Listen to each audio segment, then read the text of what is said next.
2000 பேர் எழுந்து என் பேச்சை கேட்க விரும்பவில்லை. நான் என்னங்கன்னு அமைதியாக கேட்டேன். அந்த 2000 பேர் ஆல்ரெடி 102, 103, 104 வயதாகிவிட்டது, உன் பேச்சு அர்த்தம் இல்லைன்னாங்க. அவர்கள் அனைவரும் 100 வருடம் கடந்து வாழ்வதற்கு காரணம் அவர்கள் அனைவருமே இயற்கையுடன் வாழ்கின்றார்கள், மொழிக்காக வாழ்கின்றார்கள், தன் நாட்டிற்காக மக்களுக்காக வாழ்கின்றார்கள். இதை 3 முறையை கடைபிடித்தால் வியாதியே வராதுன்னு சொல்வதில் மாற்று கருத்தில்லை. தயவு செய்து உணர்வை எப்பொழுதும் மகிழ்ச்சியாக வைத்துக்கொண்டு வேண்டும் பொழுது மட்டும் சாப்பிடுங்கள். வேலைக்கு சாப்பிட வேண்டாம். அறுசுவை ரசித்து சாப்பிடுங்கள். 7வது சுவை என்ற நகைச்சுவை ரசித்து சாப்பிட்டால் உங்களுக்கு எந்த வியாதியும் வராது. இந்த நகைச்சுவைக்கு அவ்வளோ பெரிய சக்தி. சாப்பிடும்போது தயவுசெய்து ஆயிலை குறைத்து கொண்டு உங்கள் ஆயுளை கூட்டிக் கொண்டே இருக்க முடியும். உடற்பயிற்சி இன்றியமையாதது. ஒரு கேள்வி கேட்கின்றேன், இன்னும் ஒரு நிமிடத்தில் முடிக்கப் போயிட்டேன். முடித்தோன்னா ஒரு கேள்வி உங்களிடம் எனக்கு வர வேண்டும். எத்தனை இதயம் இருக்குதுன்னு நினைக்கிறீங்க? சொல்லுங்க. ஒவ்வொருவருக்கும் எத்தனை இதயம் இருக்கின்றது? 1ன்றீங்க, 2ன்றீங்க, 3ன்றீங்க. ஒவ்வொருவரும் இறைவன் படைப்பில் 3 இதயங்கள். ஒன்று இந்த இதயம், 2வது ரைட் அந்த கெண்டைக்கால் தசைகள், லெஃப்ட் கெண்டைக்கால் தசைகள், கெண்டைக்கால் காஃப் மசில்ஸ் என்பது பெரிஃபரல் ஹார்ட். அந்த பெரிஃபரல் ஹார்ட்டை நீங்கள் இயக்கிக் கொண்டிருந்தால்தான் இந்த இதயம் இதமாக இயங்கும். So human being meant to be kinetic. நடக்கிறது, நீந்துது, ஓடுதல் எதுவாக இருக்கட்டும் நடந்து கொண்டே இருக்க வேண்டும். நம்ம நிற்கிறது கூட எக்ஸசைஸ். படுக்கும்போது ரத்தம் ஆட்டோமேட்டிக்காக இதயத்துக்கு போயிடும். இன்றும் நான் இதயத்துறையில் 9ஆம் மாடியில் தலைவராக இருக்கின்றேன். இந்த 9 மாடி செல்வதற்கு, என்னுடைய அறைக்கு செல்வதற்கு சொக்கலிங்கம் ஒரு முறை கூட லிஃப்டை பயன்படுத்தியது கிடையாது. உடனே பழக்கம்னா பண்ணிடாதீங்க. புதுசாக லிஃப்ட் மேன் வந்தான் ஜோசப், அவன் பேர் சரவணன். லிஃப்ட் மேன் சார் லிஃப்டில் வாங்கினேன்னா, ஏன்பா தொந்தரவு பண்ணுறேன்னு. இல்லைல்ல சார் லிஃப்டில் வாங்க சார், மேலே சீக்கிரம் போயிடலாமேன்னா. மேலே சீக்கிரம் போகக்கூடாது என்பதற்காக உடற்பயிற்சி இந்தியாமல் ஆக்கி கொண்டேன். அதற்காக ஒன்றை சொல்லுகின்றேன் என் உறவினர் அனைவருக்குமே, please avoid hurry worry curry to get buried என்று சொல்லுகின்றேன். அப்படி வச்சு அங்கே சொல்கிறாங்க பாரு. அதுக்காக சொல்ல, நேற்று என்பது உடைந்த பானை, நாளை என்பது மதில் மீது இருக்கின்ற பூனை, இன்று என்பது தான் கையில் இருக்கின்ற வீணை என்ற சித்தி வாழ கற்றுக்கொண்டால் உங்களை எந்த சக்தியும் அழிக்க முடியாது. இங்கே வா தம்பி, அந்த பேக் எங்க? கை ஒரு நிமிடத்தில் முடிக்கின்றேன்.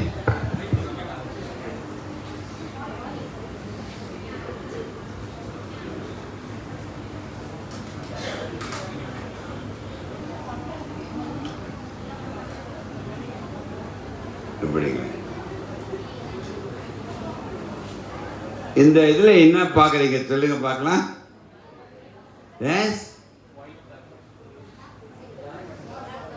Black dots.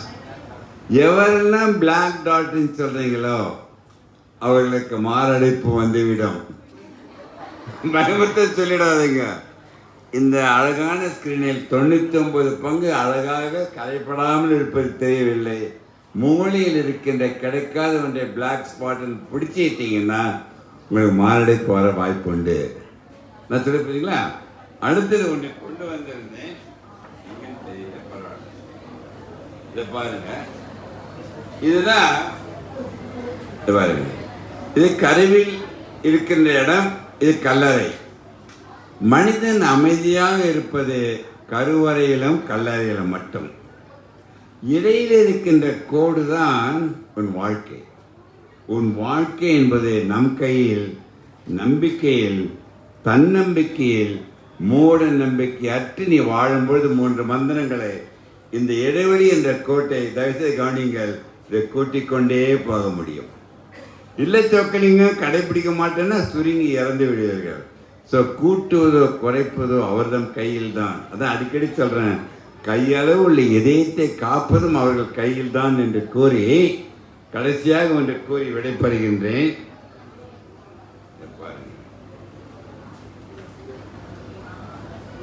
இதுன்னு நினைக்கிறீங்க அனைவருமே பார்த்தோன்னு டக்குன்னு இந்த பசங்களாம் ரொம்ப அறிவாளிக்கு நம்மளை விட ஜோசப். இதுதான் வாழ்க்கை தத்துவம். எங்க பழனி, இந்த கால்குலேட்டர் நீங்க மனதில் பதிய வைத்து கொண்டால் 100 வருடம் வாழ முடியும். நான் சொல்றேன், கூடவே சொல்றீங்களா? நல்லதை கூட்டி கெட்டதை கழித்து அறிவை பெருக்கி நேரத்தை சீராக வகுத்து சமநிலையில் வாழ கற்றுக்கொண்டால் உங்களை எந்த சக்தியும் அழிக்க முடியாது என்று மாற்று கருத்தில் என்று சொல்லி அனைவரும் ஒரு நிமிடம் எழுந்து நிற்க வேண்டும். எழுந்து நிற்க வேண்டும் என்று சொன்னதற்கு காரணம் எங்க பழனி, இங்க வாங்க. அவரும் அவர் குடும்பத்தாரும் அவர் குழந்தைகளும் அனைவரும் சேர்ந்து நமக்கு இந்த அருமையான மேடை அமைத்து கொடுத்ததற்கு நாம் அனைவரும் கைத்தட்டி மகிழ்ச்சியுடன் வாழ்த்து தெரிவிக்க வேண்டும். இந்த அழைப்பு ஏற்று இவ்வளவு பேர் வந்திருக்கீங்களே, அதுக்கு ஒரு முறை நீங்களே கையை தட்டி மகிழ்ச்சியை தெரிவித்துக் கொள்ளுங்க. அங்க வச்சு சொற்கள் இங்க பேச்சு பிடித்திருந்தால் கைத்தட்டுங்கள் என்று சொல்லி அனைவரும் அமர வேண்டும். சரி, ஒரு நிமிடம் உங்களிடம் கேள்வி. அடுத்த கேள்வி பழனி, கடைசியான கேள்வி என் சகோதரர் எம்எல்ஏ ஜோசப்புடன் முடிக்கின்றேன். உட்காருங்க ப்ளீஸ். எந்த ஒரு கேள்வி கேட்கணும், நீங்க கேட்கிற கேள்விக்கு பதில் சொல்லணும்னா கடைசியான கேள்வி தான் ஜோசப். எஸ், மாணவர்களும் சரி பெற்றோர்களும் சரி, எனக்கு தெரியும். அது நீங்க படிக்கிற சப்ஜெக்ட்ல இருந்து கேட்காதீங்க. மனநலம், உடல்நலம், சைக்காலஜி, பிலாசபி எது நான் சொல்றது கேள்வி கேட்டால் தெரிந்தால் சொல்லுகின்றேன். எஸ், கேள்வி நேரம். சொல்லுங்க, பேரை சொல்லிட்டு கேள்வி கேட்கணும். நீங்க தான் ட்ரீட்மெண்ட் பார்த்தீங்க. உங்க அப்பாவுக்கு பார்த்தேன். நீங்க தயவுசு என்னிடம் வந்துடக்கூடாது. அது அப்பாவை வந்துட்டேன். அப்படி பைபாஸ் சர்ஜரி பண்ணியிருக்கேன். இது ஏன் தெரியுமா? ஒரே ரீசன் நான் சொல்றேன், சொல்லிடுங்க. பைபாஸ் பண்ணும்போது 40% பிளாக் சொல்லி ஆப்ரேஷன் பண்ணாங்க. டிஸ்சார்ஜ் சம்மரி கொடுக்கும் போதும் அதே 40% பிளாக். அப்புறம் இதுக்கு ஆப்ரேஷன் பண்ணணும். நீங்க வந்து உங்க அப்பாவை என்கிட்ட அனுப்பிச்சிங்க, நீ ஏன் என்கிட்ட வரல? நீ என்கிட்ட வந்திருந்தா பண்ணிருக்க மாட்டேன். 3:30 மணிக்கு அட்டாக்கு, யாருக்குமே தெரியாது. நானே போய் ஹாஸ்பிட்டல் அட்மிட் ஆன காரணம். எதையுமே ஒரு குறிப்பிட்ட டாக்டரை பற்றியோ வைத்தியம் பற்றியோ நான் சொல்ல முடியாது. ஆனால் ஒன்றை ஞாபகத்துக் கொள்ளுங்கள், என் சகோதரருக்கு மார் அழைப்பு வந்தது எதனாலன்னா, 3 மந்திரத்தில் ஒரு மந்திரம் விட்டிருப்பாய், உள்ளே இருக்கின்ற மகிழ்ச்சி இழக்கும் பொழுது கொலஸ்ட்ரால் படிந்து ஹார்ட் அட்டாக். கவலையே இல்லை சார். அப்போ இதனால் வந்து உனக்கு ஹார்ட் அட்டாக் இதனால வந்தது. எதை பற்றி கவலையே பட மாட்டேன் நான். ஆனால் நீ உன்னை ஏமாற்றி, யார் உங்களுடைய ஒய்ஃப் யாருங்க? இங்க வாமா, நீ வாமா. நீ ஒன்றும் பேசக்கூடாது. உங்க பேர் என்னம்மா? சுஜாதா. நீ ஒண்ணுமே பேசக்கூடாது. உங்க பேர் என்ன? உங்க அப்பா பார்த்துக்கிட்ட ஒன்றும் கவலைப்படாத. நீ முதலில் இவர் தொப்பையை கரைக்க வேண்டும். இன்னும் கரைக்கணும்பா. சரி, இன்னொரு கேள்வி. இவரை 100 வருடம் வாழ வழி செய்ய போகின்றேன். இதை பாருமா, என்னோட மட்டும் பேச வேண்டும். இவருக்கு அடிக்கடி கோபம் வருமா வராதா? பஞ்சா என்ன சொல்றாரு? கோபம் வரும். இவர் தன்னை மாதிரி மற்றவர்கள் இருக்க வேண்டும் என்று எதிர்பார்க்கின்றாரா இல்லையா? இவர் வந்து இவர் பேர் என்னங்க? சசிகுமார். அவரை மாதிரி எல்லாரும் இருக்கணும்னு நினைக்கிறாராமா? இது 2மே போதும் அவர் இறப்பதற்கு. ஒரே நிமிட கேட்டுக்கணும். எப்பெல்லாம் அடிக்கடி கோபம் என்று வருகின்றதோ, சொக்கலிங்கம் என் மனைவியோ என் குழந்தைகளோ சொக்கலிங்கம் மாதிரி இருக்கணும்னு நினைத்தாலே ஹிட்லருக்கு சமம். அது என்ன, ஆணவத்தினால் வருகின்றது. அவர்களுடைய இதை விட்டுவிட்டு நீ அவர்களை வாழ்க்கை முறை கடைபிடித்து கண்டுபிடிக்க சொல்ல வேண்டுமே தவிர உண்மையாக இருக்கணும் எதிர்பார்க்க கூடாது. விட்டு கொடுத்து வாழ்ந்திருக்கிறது அது வந்து அவங்க மனைவி சொல்லத்தான், இவர் சொல்ல முடியாது. ஏன் தெரியுமா? அது பாயிண்ட் சொல்றேன். அருமையான கருத்து இவர் வந்து சொன்னதுக்காக. சசி, எப்பொழுதெல்லாம் கோபம் என்று வருகின்றதோ, எப்பொழுதெல்லாம் ஏக்கம் கவலை என்று வருகின்றதோ உண்டு. அது சொல்லுங்க. அவர் வந்து கிட்டத்தட்ட ஒரு 13 வயசுல இருந்தே அவர் உழைக்க ஆரம்பிச்சாரு. உழைக்கட்டும். உழைப்பது மட்டும் எந்த மனிதனும் இப்பொழுதும் நான் சொக்கலிங்கம் 81 வயதில் 20 மணி நேரம் உழைத்துக் கொண்டிருக்கின்றேன். செய்கின்ற தொழிலை தெய்வமாக நினைத்துக் கொண்டிருக்கும் பொழுது உங்களுக்கு எந்த வியாதியும் வராது. உழைக்கின்ற பொழுது கஷ்டங்கள் இருக்கும், தூக்கம் போயிருக்கும், எல்லாமே இருக்கும். அந்த உழைக்கின்ற சக்தி உங்களை காப்பாற்றும். ஆனால் என் நிலையிலேயே கோபம் வரக்கும். நிறைய நோயாளி என்கிட்ட என்ன தெரியுமா சொன்னாங்க, ஜோசப், எனக்கு எப்பயாவது அது சொன்னீங்கன்னா அவங்க சொல்லிட்டு போறாங்க, நீ உன்னை காப்பாத்திக்க. எப்பயாவது கோபம் வருன்றாங்க. நான் ஹார்ட் அட்டாக் 3 வேளைக்கு வருமா? எப்பயாவது தான் வரும். கோபம் வந்து அளக்க முடியவில்லைன்னு சொல்றாங்க. அளக்கக்கூடாது. கோபம் வருவதை என்னை அறியாமல் வருதுன்னு சொல்றாங்க. எந்த கோபமும் உன்னை அறியாமல் வராது. உன்னை அறியாமல் வருவது சுனாமி மட்டும், மீதி அனைத்தும் உன்னை அறிந்துதான் வருகின்றது. கோபம் என்ற உணர்வை உங்களை கொன்றுவிடும். நான் வைத்து இனிமேல் இப்படியே இருக்கணும். ஆமா, ஆனா இதை வந்து டிவியில போய் சொல்லிடாதீங்க. அட்டாக் வந்த உடனே தானே ஓட்டிட்டு போய் உலகளை ஒரு நிமிஷம் தானே அட்டாக் வந்து ஓட்டிட்டு போறதுனால உலகத்தில் 100 பேருக்கு 99 பேர் இறந்து விடுவார்கள். ஒருவர் இந்த மாதிரி தப்பிச்சுக்கலாம். அது உதாரணமா காட்டினா வச்சு உட்காருங்க. நன்றி. வேற ஏதாவது கேள்விகள் உண்டா? அருமையானது சசி, வாழ்த்துக்கள். எஸ், டக்குன்னு முடிச்சுட்டு நம்ம இன்னும் 2 சொல்லுமா. ரொம்ப அருமையா சசி, அதெல்லாம் மறந்துட்டேன். இனிமேட்டு ஒன்றுமே சசியுடைய எத்தனை வயசு உனக்கு? இன்றிலிருந்து நம்ம கட்டாயம் ஒரு கேரண்டி கொடுக்குறேன். இவர் 100வது பிறந்த நாளை சொக்கலிங்கம் தலைமையில் கொண்டாட முடியும் என்று மாற்று கருத்தில்லை. சிறு சிறு மாற்றங்கள் போதும். சசி உட்காருங்க, சொல்லுங்க. வணக்கம் சார். வணக்கம். இப்போ ஹார்ட் அட்டாக் வருதுன்னு சொல்றோம். ஆமா, ஹாப்பியா இருந்தாலும் வருது, சேடா இருந்தாலும் வருது. எப்போ யாருக்கு எப்படி வருதுன்னே தெரியல. குட்டி பிள்ளைக்கும் வருது, பெரியவங்களுக்கும் வருது. அது வர்றது அந்த சிம்டம்ஸ் நம்மளுக்கு தெரியுது. இன்கேஸ் தெரியாதவங்களுக்கு அது நம்ம ஏதாச்சும் ப்ரிஸ்கிரிப்ஷன் நம்ம ஏதாச்சும் வச்சுக்கணுமான்னு முதல்ல உதவியா இதை வைத்து அருமையான கேள்வி. கவலைப்பட்ட ஹார்ட் அட்டாக் வரன்றேன். இப்போ நிறைய பேர் கல்யாண வீட்டில் 22-23 வயசு டான்ஸ் ஆடுறாங்க, ஜிம்மில் போகிறாங்க, ஏதோ பாடம் நடத்து, எல்லாருக்கும் வருது. எதனாலன்னா நீ கவலைப்பட்டால் கொலஸ்ட்ரால், ஸ்ட்ரோக்கு இது வந்துடும்.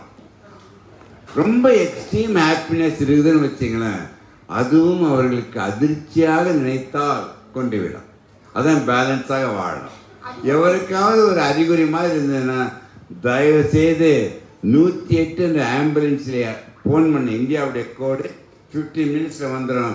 இவர் செய்த தவறை தயவு செய்து விடாதீர்கள். 108 ஆம்புலன்ஸ் உங்களை 15 மினிட்ஸ் கோல்டன் அவர்களை கூட்டிகிட்டு போயிடும்.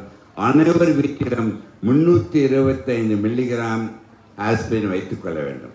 ஆஸ்பிரின் வைத்து குடித்தவுடன் 10 நிமிடத்தில் இரத்தத்தில் உறைந்த கிளாட் கரைந்துவிடும். தென் நீங்களே போகலாம். எவருக்கு ஆல்ரெடி கேஸ் ட்ரபிள் இருந்துன்னு வச்சிங்க, அவங்களை ஹார்ட் அட்டாக் வந்து கண்டுபிடிக்க முடியாது. நீங்களே மருத்துவராக மாற முடியாது. நான் சொல்லிதாமா? நன்றி. எல்லார் வீட்டிலையும் வச்சுக்கணும். அதுக்காக வழியெல்லாம் வரும்போது போட்டுக்கிட்டே இருக்கக்கூடாது. தேவைப்படும் பொழுது அறிகுறிகள் வித்தியாசமாக போட்டுக்கலாம். ரொம்ப மகிழ்ச்சி. பெரிய கை தட்டாது. ஸோ அத்துடன் வேறு ஏதாவது கேள்வி உண்டா? ஸ்டூடெண்ட்ஸ் யாராவது கேட்க போகிறீங்களா? மாணவர்களே, யார் கேள்வி? நீங்கள் தான் அறிவாளி எங்களை விட. ஓகே, வேறு ஒன்றும் இல்லை. ராஜா ஏதாவது கேட்கணுமா? வாங்க. பழனி கேட்கின்றார். எங்கே அருண்? 2 அருண் காணோம். நீ ஏதாவது கேள்வி? 2 பேரும் நீ ஒரு கேள்வி, அவர் ஒரு கேள்வி. அப்பா எம்எல்ஏவோட முடிக்கின்றேன். இவங்க தான் ரொம்ப இவர் வந்தவொடனே பார்த்தேன், சீமான் நடிக்க போகிற மாதிரி இருக்காரு இவர். ஒன்றை வைத்துக் கொள்ளுங்கள். இவருக்கு பிறக்க போகின்ற குழந்தை இவர்கள் 20 குழந்தைகள் திருமணமும் சொக்கலிங்கம் தலைமையில் நடக்க வேண்டும் நினைக்கின்றேன். அது பேராசைகளே எனக்கு தெரியாது.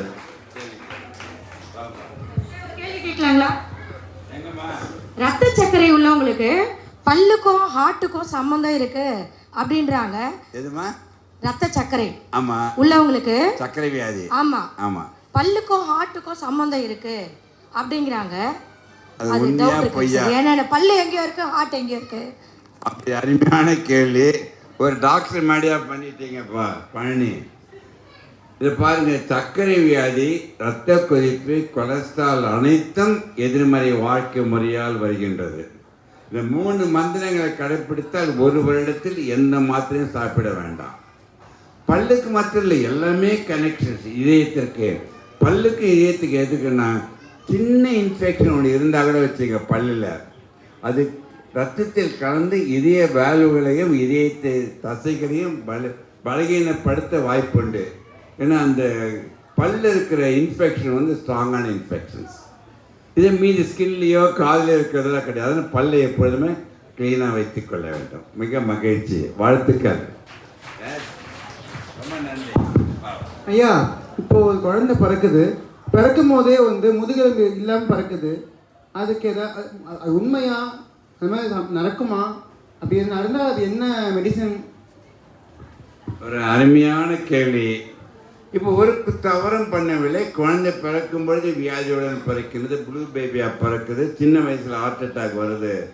கொண்டே வைத்துக் கொள்ளுங்கள். இப்போ ஆர்டிசம் நிறைய வந்துடுச்சு தோசை, உலக அளவில்.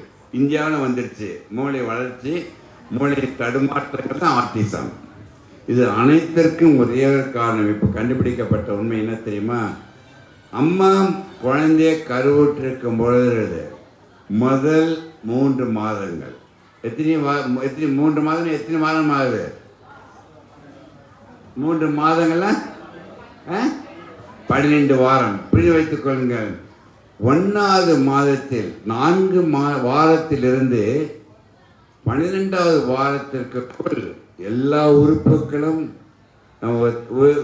உயிர் பெற்று டெவலப் ஆயிடும். அந்த முதல் 3 மாதத்தில் அம்மாவிற்கு குறித்து வைத்துக் கொள்ளுங்கள், ஏதாவது உணவில் குறைவோ, இன்ஃபெக்ஷனோ, நீங்கள் சாப்பிடுகின்ற வலி மருந்தோ ஏதாவது அடிப்படுவதாலோ, அதைவிட முக்கியம் மனதினால் ஏற்படுகின்ற மென்டல் ட்ராமா எல்லா வியாதிகளுக்கும் காரணமாகி விடுகிறது. ஸோ முதல் 3 மாதம் அல்ல, 6 மாதம் அல்ல, கர்ப்பிணியாக இருக்கும்பொழுது அந்த அம்மாவிற்கு எது செய்ய வேணுமோ அவங்க மகிழ்ச்சியாக இருக்கணும். ஆனால் மிஸ்யூஸ் பண்ணி நாங்கள் ஏன் வேணும் இது வேணும் கேட்டுட்டு இருந்தால் கணவன் சமாளிக்க முடியாது.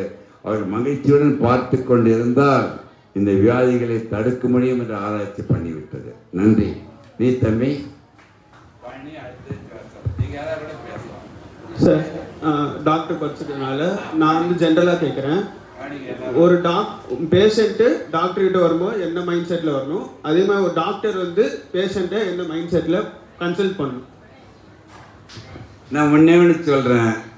தம்பி வந்து இந்த கிளினிக் ஆரம்பிச்சிருக்காரு. ஏன்னா இவருடன் நான் கொஞ்ச நேரம் தான் பயணம் பண்ணேன். ஒன்றே வந்து ஆணித்தரமாக சொல்ல முடியும், சொக்கலிங்கத்தை விட பல மடங்கு என் மாணவர் வளர்ந்து சமுதாயத்திற்கு பணி செய்யப்படுகின்றார். அதற்கு உழைப்பு மட்டும் மக்களிடம் ட்ரஸ்ட் கிரியேட் பண்ணும். எந்த நோயாளி வந்தவுடன் நீ நோயாளிகளாக அவரை பார்க்காமல் அவர் எடுக்கின்ற மனநிலையில் நீ அவரிடம் சென்று விட்டு அவர் சொல்ல வேண்டிய கருத்தை உள்ளே வாங்கி நீ புரிந்து கொண்டால் உங்களை விட்டு பேச மாட்டாங்க. இன்னும் வரை நோயாளிகள் அனைவரிடமே சொக்கலிங்கமோ என்ற பிரகாஷோ பேசுவதல்ல. சொக்கலிங்கம் மனம், அவர் மனமுடன் பேசினால் உங்களை விட்டு போகவே மாட்டார்கள். பாரு, எப்போ நடந்த அவங்க அப்பாக்காக வந்து எனக்கு சொல்கிறாங்க. இப்பொழுது ஒன்று மகிழ்ச்சியுடன் சொல்லுகின்றேன், இந்த ட்ரஸ்ட் என்று ஒன்று கிரியேட் பண்ண வேண்டும். உங்களுக்கு அந்த ட்ரஸ்ட் நம்பிக்கை இருக்க வேண்டும். இப்பொழுது சொக்கலிங்க 86 வயது வாழ்ந்தவன் இப்போ 4வது தலைமுறை வியாதிகளுக்கு நோயாளிகளுக்கு மருத்துவராக பணிபுரிந்து இருக்கின்றேன். இப்போ 4வது தலைமுறையான மாணவர்களுக்கு சொக்கலிங்கம் சொல்லிக் கொண்டு இருக்கின்றேன், சொல்லிக் கொடுத்திருக்கின்றேன். இன்றும் எனக்கு சொல்லிக் கொடுப்பது மட்டும்தான் என் மகிழ்ச்சி. அதில் வாயிலாக தான் நிறைய பேர் யூடியூப்லாம் பார்க்குறாங்க. நீ உன்னை அந்த ட்ரஸ்ட்னு கிரியேட் பண்ணிவிட்டால் உன்னை விட்டு எவருமே போக முடியாது. நம்பிக்கையை நீங்கள் கிரியேட் பண்ணணும். நன்றி, வாழ்த்துக்கள். நன்றி சார். நான் டாக்டராக கேட்கல. எங்கள் குழந்தைங்க இருக்காங்க, குழந்தையோட பெற்றோர்கள் இருக்காங்க, குழந்தைங்க படிக்கிறாங்க,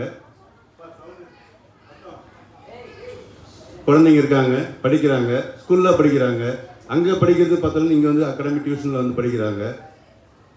பேரண்ட்ஸு ஸ்கூலுக்கு அனுப்புகிறாங்க, அகாடமிக்கு அனுப்புகிறாங்க. ஆனாலும் மார்க் எடுக்கிறதுல ஒரு சிக்கல் இருக்குது. இதில் மாணவர்கள் என்ன பண்ணணும், பேரண்ட்ஸ் என்ன பண்ணணும்? ரொம்ப அருமையான கருத்து, அனைவரும் கவனிக்க வேண்டும்.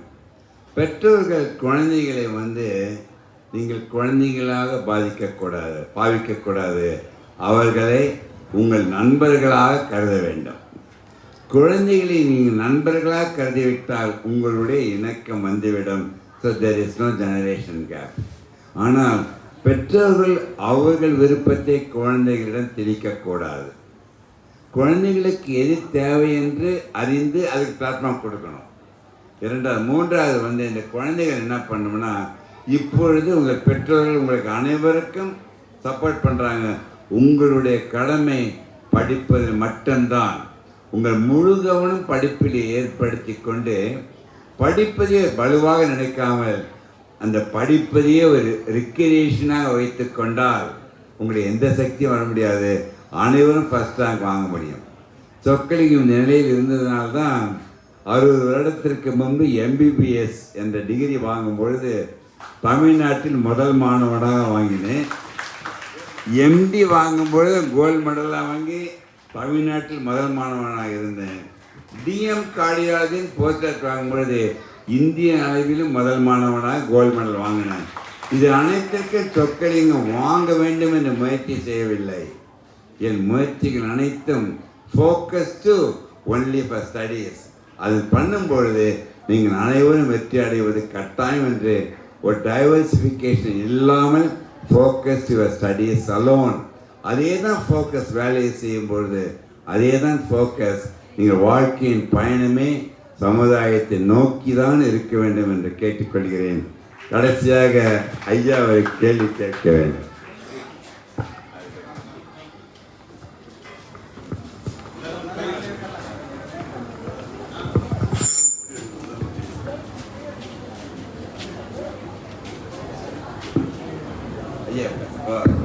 சார், ஒரு மகிழ்ச்சியான நிகழ்வு. குறிப்பாக பார்த்தீங்கன்னா 2021 பார்த்தீங்கன்னா திராவிட முன்னேற்ற கழகம் பொறுப்பேற்று நம்முடைய முதலமைச்சராக மு.க. ஸ்டாலின் அவர்கள் பொறுப்பேற்று குறிப்பாக மருத்துவத்துறையில் பல்வேறு திட்டங்களை எடுத்துகிட்டு வந்திருக்காங்க. குறிப்பாக பார்த்தீங்கன்னா நலன் காக்கும் ஸ்டாலின், இல்லம் தேடி மருத்துவம், இந்த மாதிரி நிறைய எடுத்துகிட்டு வந்திருக்காங்க.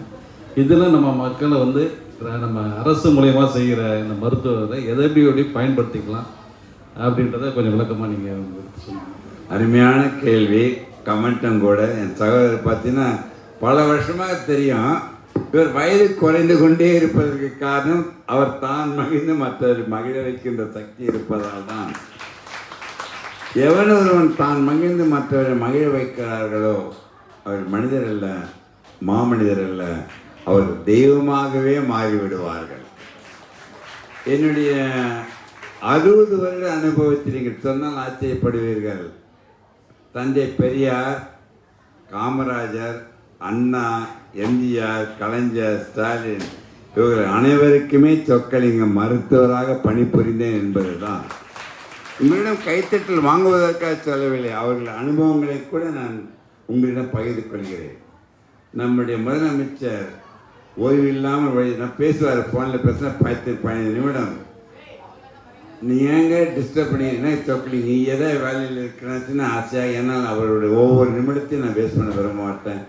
நமக்காக உழைத்து கொண்டிருக்கின்றார். அவர் செய்கின்ற திட்டங்களை நாம் பயன்படுத்தி கொள்ள வேண்டும். பயன்படுத்தி கொள்வது அவர் நன்மைக்காக அல்ல, தன் உடலை காப்பாற்றி கொள்ள. அனைத்து திட்டங்களும் ரொம்ப ஆச்சரியமாக இருக்குது, பண்ணி கொண்டு இருக்கின்றார்கள். அவர்கள் அனைவரும் பார்த்தேன். ஸ்டாலின் விடுங்க, நான் சொன்னவங்க எல்லாம் கிருபானந்தவாதி அவங்களுக்கு தெரியும், வேதாத்திய மகரிஷி தெரியும், இவங்களே என்னுடைய உறவினர்கள். இவர்கள் அனைவருமே உயிருள்ளவரை உழைத்து கொண்டிருந்தார்கள். உழைத்து கொண்டு இருக்கும்போது உயிர் பிரிந்தது என்ற மாற்று கருத்து இல்லை. ஒன்றே சொல்லுகின்றேன், நீங்கள் மனதில் புரிந்து வைத்துக் கொள்ள வேண்டும். உங்கள் வாழ்க்கையை மற்றவரிடமிருந்து நீங்கள் காப்பி அடிக்கக்கூடாது. உன் வாழ்க்கை உனக்கு என்ன வேண்டும் நினைத்து இந்த உலகம் உங்களுக்கு வேண்டியது அனைத்தும் கொடுக்க தயாராக இருக்கின்றன.